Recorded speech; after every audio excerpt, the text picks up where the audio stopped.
Hello everyone, thanks for joining me. I thought I'd take and throw together a really quick video and just kind of do a walkthrough tour of the new shop. It's taken me a while to get it all completed. We built a house and so I really had to start from nothing to get it all framed up and get the equipment in here. And I also made it a smart home, so I had quite a bit of wiring to do there. I did add some more equipment to the shop, a 3D printer and a CO2 laser, as well as a few more like a drill press and saw and such. And I've been working with some new software, and I hope to get some tutorials out there. I've already been working on some of those. In particular, with the CO2 laser, that's a 40-watt laser. You hear it called a Chinese laser or eBay laser. And there's some pretty cool things you can do with that, and I'll show you how you work with that, and K40 Whisper software and Inkscape. And then the 3D printer, I've been using a program called Fusion 360. Now that's not an open source software, but you can use it if you don't use it for profit, or there might be a limit of how much you can make on it per year. If you have a startup shop, you can use it. But it's really worth downloading, and especially for us hobbyists, you just can't beat it. And that you can actually design utility boxes, things like that, and then you can 3D print those. So those are the videos that'll be coming up, and without further ado, I'll give you a walk through the shop. Okay, so let's have a look at the shop.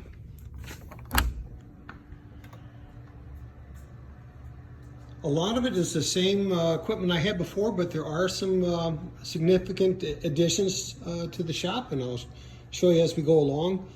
One of the things I did was I added a digital readout to it, which really helps to the lathe instead of just using the dials. I don't know if I'm just lazy, but it really does make a difference.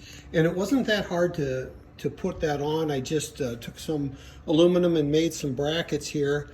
And then I mounted the scales on the back, and I think this thing was like $350, which is a steal considering what they used to cost, and this is very, very accurate.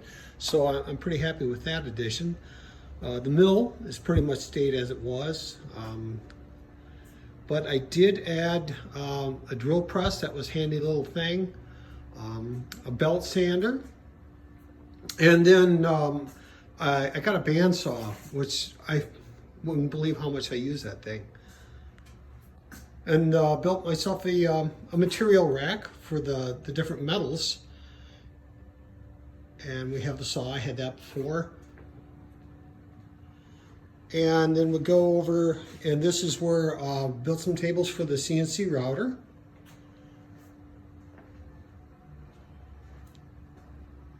We had that before, but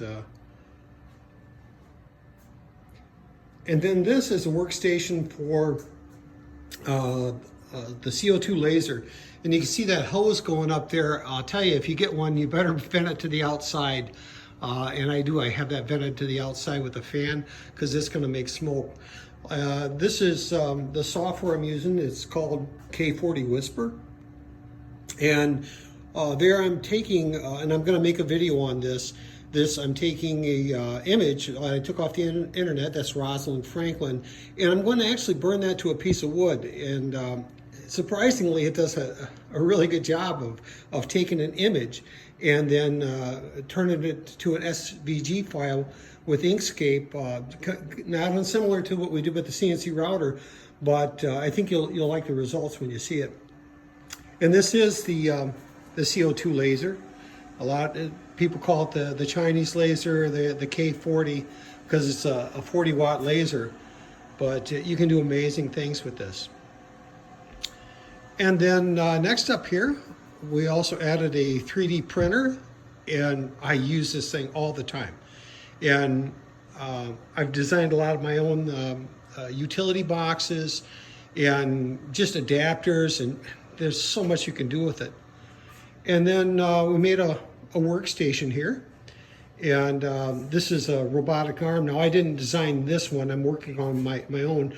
This is from RoboJax, and you can get these files off of his YouTube channel, and it's pretty cool. Now he's controlling it with the smartphone, an Android phone, but I just took some potentiometers here, and then I used a servo board to control it, and it works pretty slick. It's still a work in progress though. And then over here is the CAD system, and I'm using Fusion 360. We will be making videos on Fusion 360. Not that I've abandoned MakerCam and Inkscape, but you can actually get a free copy of this if you're not making money off of it, or you can make up to like $1,000 a year. You can use this, and it's cloud-based, so you can store it and you can log into any computer that you have downloaded this on and pull up your drawings and stuff. So there will be some videos on Fusion 360. I think you guys are going to love it. Then coming over here, here's the electronics portion of the lab. Much of the same things, add a few more tools. Power supply, arbitrary waveform generator, oscilloscope, function generator, and then some tools to support it.